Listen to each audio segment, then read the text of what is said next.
किस हवाई अड्डा की बात कर रहे हैं? हमारे बगल में आप सहरसा का हवाई अड्डा है, जाके देख लेना। कहाँ विकास की बाट जोड़ है भाई। क्यों नहीं हो पाया इनका आज तक विकास?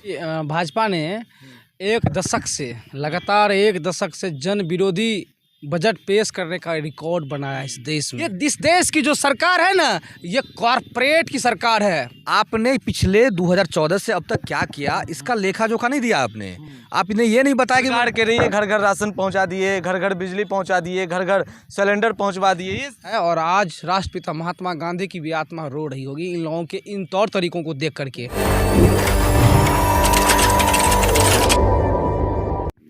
नमस्कार, टॉप हेडलाइंस देख रहे हैं आप और मैं हूं आपके साथ सरफराज आलम। देखिए, वित्त मंत्री निर्मला सीतारमण ने बजट पेश कर दिया है और इस बजट से आम लोगों को कितना फ़ायदा मिलेगा, क्या क्या चीज़ें बजट में लाई गई है, वो तमाम चीज़ों पर बातचीत करेंगे।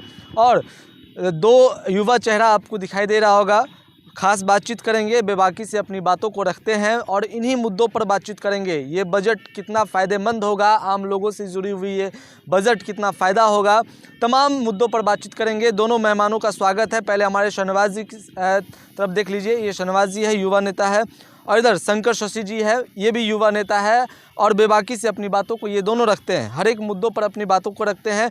पहले शहनवाज जी के पास जाते हैं। शहनवाज जी, ये बताइए, बजट पेश हो गया है, क्या फ़ायदा होगा इस बजट से?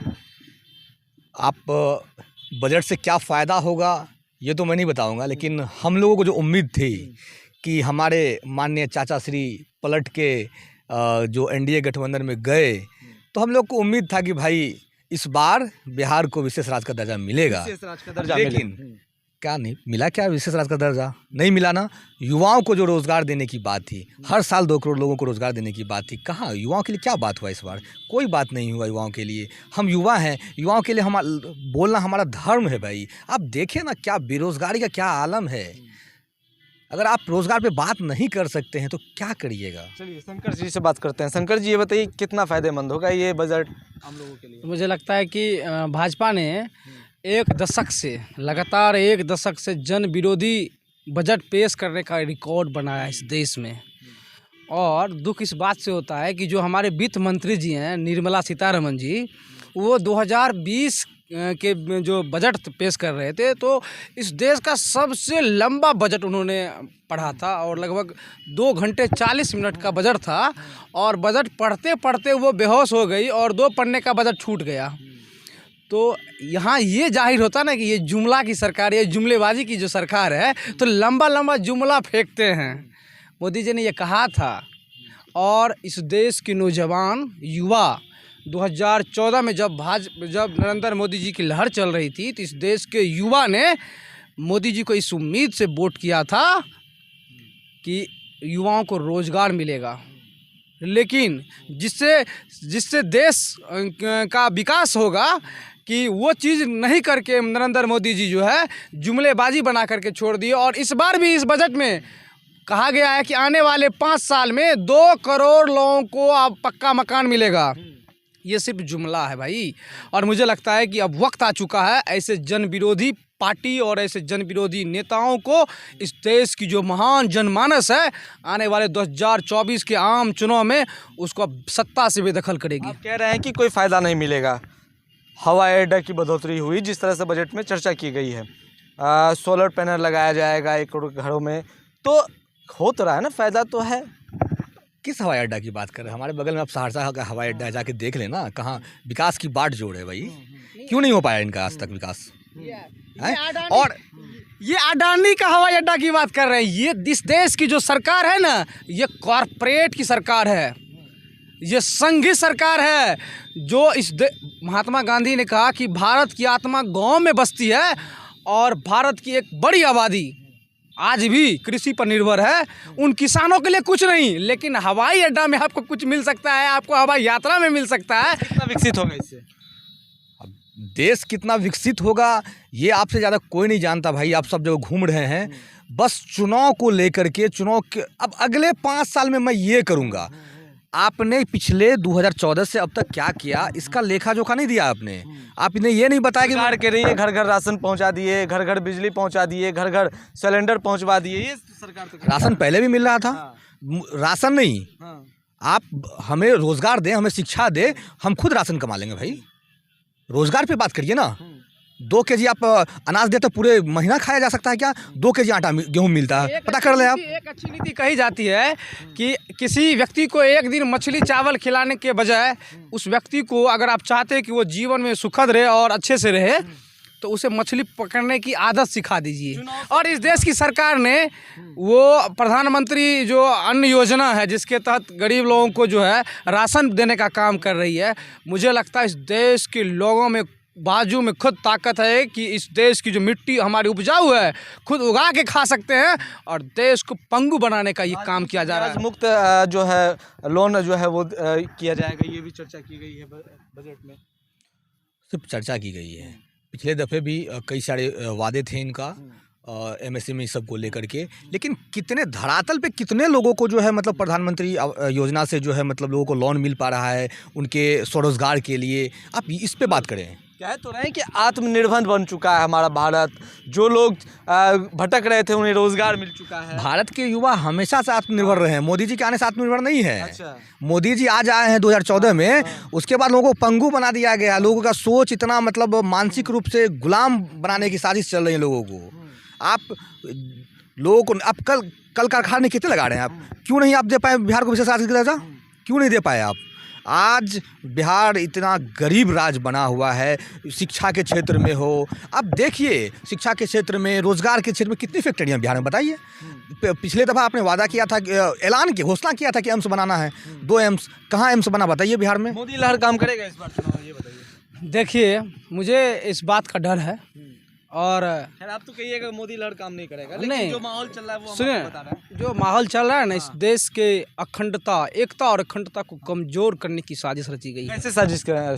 मुझे लगता है कि भारतीय जनता पार्टी और उनके नेता इस देश में जो सामाजिक सौहार्द, महात्मा गांधी के जिस बलिदान से इस देश में सामाजिक सौहार्द और भाईचारे मजबूत हुआ था, उन चीज़ों को खंडित करने का काम किया जा रहा है। और आज राष्ट्रपिता महात्मा गांधी की भी आत्मा रो रही होगी इन लोगों के इन तौर तरीकों को देख करके। और दूसरी बात, मोदी जी की अगर बात आप करेंगे तो मुझे लगता है कि वो हिटलर शाही से कम तानाशाही, प्रधानमंत्री है भाई, प्रधानमंत्री है। सुन ले ना, तानाशाही जैसा रवैया कर रहा है, इसलिए कि सामाजिक न्याय के पुरोधा आदरणीय लालू प्रसाद यादव जी के साथ इस जीवन के आखिरी दौर से गुजर रहे हैं। किडनी का ट्रांसप्लांट हुआ है और ऐसे वृद्ध अवस्था में लालू जी के साथ जो ईडीआई का तौर तरीका है, तेजस्वी यादव जैसे कर्मठ राजनेता के ऊपर जो उनका कार्रवाई हो रहा है, ये तानाशाही है मोदी जी का। और मैं कहता हूँ कि जब हिटलर शाही नहीं चली तो तानाशाही मोदी शाही कैसे चलेगी? कितना मजबूत हुआ?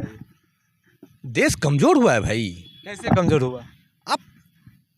आप देश को मजबूत मानने का क्या आपका तरीका है? कैसे, क्या तौर तरीके? देश मजबूत हुआ है, कह देने मोदी जी के आने से काफी बदलाव हुआ है, काफी मजबूत। कैसे देश मजबूत हो गया? आर्थिक रूप से न्याय मिल रहा है लोगों को क्या? आर्थिक रूप से लोग मजबूत हो रहे हैं? शिक्षा के क्षेत्र में मजबूत हो रहे हैं कि नहीं? रोजगार के क्षेत्र में मजबूत हो रहे हैं कि नहीं? देश के पर्यटन को बढ़ावा मिल रहा है कि नहीं? देखिए ना, आज आप जिस सहरसा में खड़े हैं, आप ही ने कुछ देर पहले चर्चा कर रहे थे भारत में पॉल्यूशन मतलब सबसे गंदे शहर में दूसरे स्थान पे है अपना सहरसा। मतलब क्या चर्चाएं चलने लगी है रोजगार को लेकर? 2 करोड़ रोजगार कहाँ गए? ये इसका देन है इस देश में कि अगर किसी नेता ने रोजगार नामक चीज़ों को युवाओं के बीच में क्रांति लाने का काम किया है, रोजगार को क्रांति बनाने का काम किया है, तो वो देन तेजस्वी प्रसाद यादव जी का, जो 17 महीने के शासनकाल में उप मुख्यमंत्री रहते हुए लगभग 4 लाख युवाओं को अस्थायी नौकरी देने का काम किया है। और आज उसकी प्रशंसा देश ही नहीं विदेश में भी हो रही है, क्योंकि तेजस्वी जी ने देश के युवाओं को जगा दिया है। और जुमलेबाजी सरकार अब नस्ते नाबूद होने जा रही है, क्योंकि तेजस्वी यादव की परिपक्व राजनीति के सामने ठोक दिया गया है। 24 में फिर से मोदी जी आ रहे हैं। नहीं, मैं पूरे गर्व के साथ कहता हूं कि देश में अगर एक परिपक्व नेता की सूची में किसी का नाम 1 नंबर पे आएगा तो वो आदरणीय तेजस्वी प्रसाद का है। कि नीतीश चाचा जी ने इतनी बड़ी बेईमानी की, धोखेबाजी की, विश्वासघात किया, उसके बावजूद भी जो सालनता तेजस्वी जी और उसकी पार्टी ने दिखाई है वो काबिल तारीफ है। और देश के मानस पटल पे आज उसकी प्रशंसा हो रही है। तो रोजगार का सृजन करने का श्रेय तेजस्वी यादव को दीजिए। अंतिम सवाल रहेगा, चुनाव से ठीक पहले ईडी की कार्रवाई होती है, झारखंड के मुख्यमंत्री हेमंत सोरेन है, उन्हें गिरफ्तार कर लिया जाता है, नई सरकार अब झारखंड में बन रही है। तो क्या चुनाव से पहले ये क्या कुछ चल रहा है, ये आप बताइए। सब कुछ तो आप ही के सवाल में जवाब छिपा हुआ है। सब चुनाव से प्रेरित है। मतलब सरकार क्या चाहती है, मतलब नीतीश कुमार, तेजस्वी यादव एक साथ थे तो एकदम दूध के धुले हुए थे। मानसा क्या है? मतलब तेजस्वी यादव और नीतीश कुमार एक साथ थे तो ये बेईमान थे, चोर थे, चारा चोर थे। वही नीतीश कुमार जब इस एनडीए अलायंस भाजपा के साथ चली गई है तो वो दूध के धुले हुए हैं। आज आप झारखंड देख लें, मतलब क्या हेमंत सोरेन पे जो कार्रवाई हो रही है सब चुनाव प्रक्रिया है। अब लोकतंत्र में आप ईडी सीबीआई को आप मतलब ऐसे यूज कर रहे हैं, मतलब तोता बना लिया आप लोगों ने। बड़े संवैधानिक संस्था है ना जिसमें इस देश के लोगों का विश्वास और भरोसा था, उसको तोता बना दिया गया है।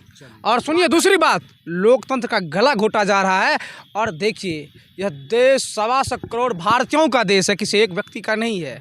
और एक दिन इस देश की जनमानस जगेगी और ऐसे फिरका परस्त ताकत और तानाशाही जैसे नेताओं के खिलाफ, ऐसे संघी पार्टियों के खिलाफ आवाज़ बुलंद करेगी और सरकार का बड़ा परिवर्तन देखने को मिलेगा। इस बार का चुनाव गाय गोबर हिंदू मुस्लिम पे नहीं, शिक्षा, रोजगार, स्वास्थ्य पे होगा। ये याद रखें आप एकदम निश्चित इस बार। और आपको करना होगा इस पे बात। अगर आप बात नहीं करेंगे, यही युवा, यही इस देश का आदमी आपको इस सत्ता में 2014 में बैठाया और इस बार उस सत्ता से बेदखल भी करेगा। नहीं तो बात करना होगा आपको, रोजगार पे बात करना होगा, शिक्षा पे बात करना होगा, स्वास्थ्य पे बात करना होगा, इंफ्रास्ट्रक्चर पे बात करना होगा, करना होगा भाई। चलिए, दोनों मेहमानों का बहुत बहुत शुक्रिया, आप लोगों ने समय दिया। किस तरह से अपनी बातों को इन्होंने बेबाकी तरीके से रखा, आपने सुना। और जो बजट पेश हुई है उसको लेकर क्या कुछ युवा सोच रहे हैं, वो तमाम बातें इन्होंने बताया। युवाओं के लिए कितना अहम हुआ ये बजट, ये तमाम मुद्दों पर बातचीत किए और तमाम चीज़ों को बारीकी से इन्होंने बताया। साथ ही साथ जो ईडी की कार्रवाई चल रही है उन पर भी अपनी राय उन्होंने रखा। तो बहरहाल अगर आपने हमारे यूट्यूब चैनल को सब्सक्राइब नहीं किया तो जल्द सब्सक्राइब कर ले। फेसबुक के माध्यम से देख रहे हैं तो फेसबुक को लाइक करें, शेयर करें। धन्यवाद।